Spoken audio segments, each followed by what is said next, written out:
Create memories that you won't forget. You only live once, so don't. Good day mga katropa. Pag-usapan natin ulit ngayon ang pag-aalaga tungkol dito sa mga red cherry shrimp o Neocaridina shrimps at kung paano ba sila napaparami ng maayos.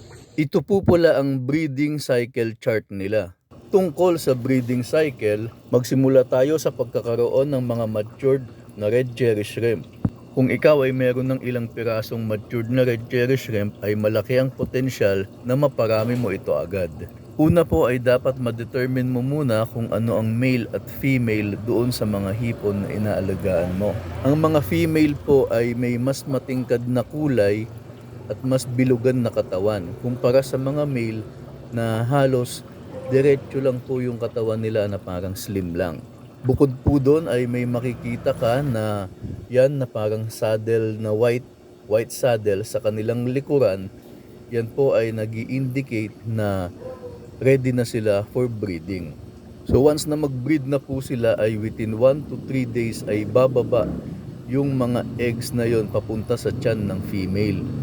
At sa tiyan ng female po o dun sa ilalim ng tiyan ng female ay magi-stay yung mga egg na yon ng 25 days hanggang 35 days.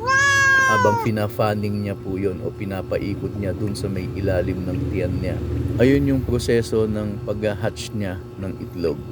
After 25 to 35 days naman po ay magsisimula ng mapisa yung mga itlog na yon isa-isa hanggang sa makita nyo na lang na yung tank nyo ay marami ng lumalangoy na maliliit na hipon. Mula sa pagiging shrimplets ay bibilang lang po tayo ng hanggang 60 days para ma-achieve nila yung juvenile stage nila.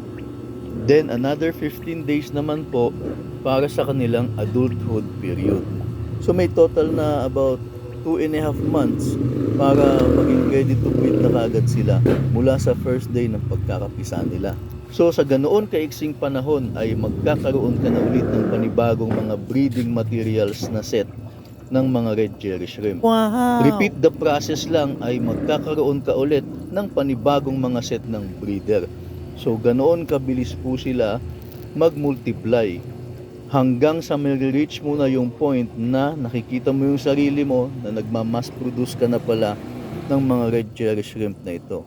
Paulit-ulit lang po na repeating process habang binabantay ang quality ng tubig ay maa-achieve po natin ng napakaganda ang mabilis na pagdami ng mga hipon. Hanggang sa muling video po. Thank you!